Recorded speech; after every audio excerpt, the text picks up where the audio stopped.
ఇప్పుడు ఎందుకు వాడినామంటే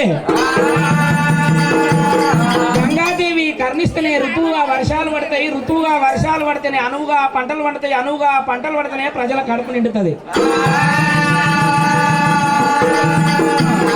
ఒకవేళ గంగాదేవి కర్ణించకపోయినా, ఋతువుగా వర్షం పడకపోయినా, అనువుగా పంటలు పండపోయినా ఏ ప్రభుత్వం ఏ రాజులు ఈ ప్రజలకు అన్నం పెట్టి సాధలేరు. దానవ మానవ సమస్త చరాచర ప్రాణకోటికి నీరే ప్రాణాధారము. ఒక మనుషులకే కాదు, భూమి మీద పుట్టిన ప్రతి ప్రాణికి ప్రతి చెట్టుకు నీరు లేకపోతే ఏది బతకదు.